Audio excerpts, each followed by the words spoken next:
के बच्चे की शरणागति से बिल्ली के बच्चे जैसी शरणागति में पुष्ट होना है महाराज जी, इसके लिए मार्ग बताएं। हाँ, कुम्हार की माटी बनना पड़ेगा। कुम्हार जब माटी खोद के लाता है तो उसे पीटता है, एक छोटा सा भी कण नहीं रहने देता। फिर इसके बाद पानी डाल करके मसलता है, फिर इसके बाद पैरों से रौंदता है, फिर हाथ से गोलाकार करके चाक में चढ़ाता है, फिर जो मन आता है वो आकार देता है, फिर सूर्य के ताप में तपाता है, फिर आग की ज्वाला में जलाता है, फिर बाद में पात्र बन जाता है जो रस पानी ग्रहण करने की योग्यता है। घड़ा बन जाता है, सकोरा बन जाता है, कुल्हड़ बन जाता है, वो पात्र बन जाता है। तो हम किसी सदगुरु की शरण में हो, वो हमारे अहंकार को रौंदे वो हमारे जो मनो अनुकूलता की चाहे उनको रौंदे और वो जैसा चाहे वैसा मुझे बना ले, तब जाकर हम बिल्ली के बच्चा बन पाएंगे, नहीं तो कहने से नहीं बन पाएंगे। पहले किसी सदगुरु की शरण में हो और पूरा उनको अधिकार दे दे। जैसे मिट्टी कुछ नहीं बोलती और कुम्हार जैसे चाहता वैसे रौंदता है, ऐसे हम अधिकार दे दें कि गुरुदेव ये तन मन प्राण जीवन आपका, अब जैसा चाहो ऐसा आप कहो। वो कह दे खड़े रहो तो खड़े रहो, कहे तो बैठ जाओ तो बैठ जाओ, वचनम करिष्ये तो में, तो बिल्ली के बच्चा बन जाओगे। नहीं तो ये अहंकार और बुद्धि ये दोनों मिलकर हमको शरणागत नहीं होने देते।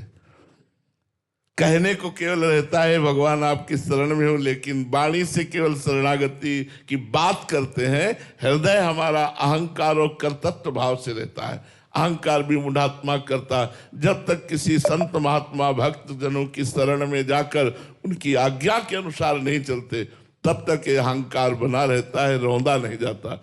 और ये रौंद दिया जाता है तो फिर बिल्ली का बच्चा बन जाता है। अजात पक्षायु मातरम खगा, जैसे छोटा सा बच्चा जिसके पंख नहीं निकले, केवल माँ की बाट जोता है, ऐसे शरणागत केवल भगवान की बाट जोता है, उनकी कृपा की बाट।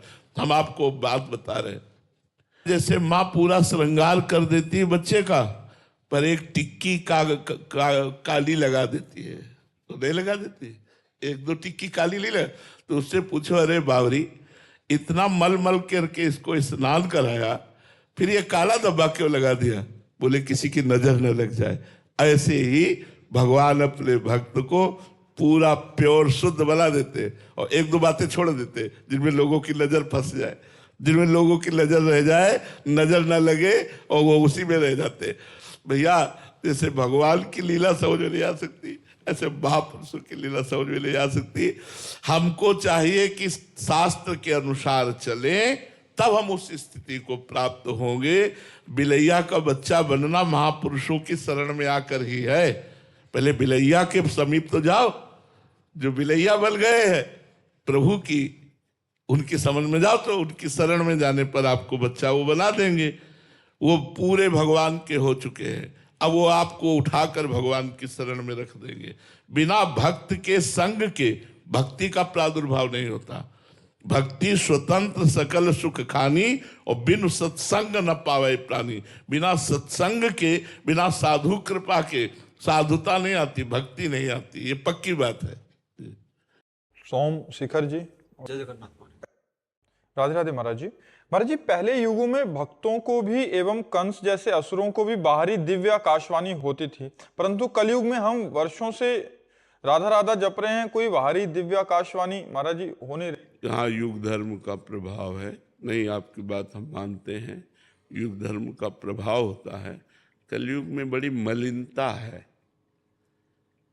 आप राक्षसों के चरित्र पढ़ के देखिए, 10-10 हजार वर्ष, 50-50 हजार वर्ष तपस्या करते थे।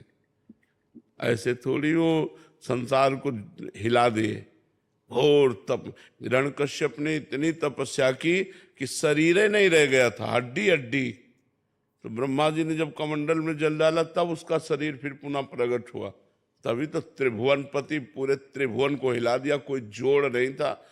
ऐसे वरदान मांगे कि केवल सिर्फ भगवान ही मार सकते थे, दूसरा कोई उपाय नहीं।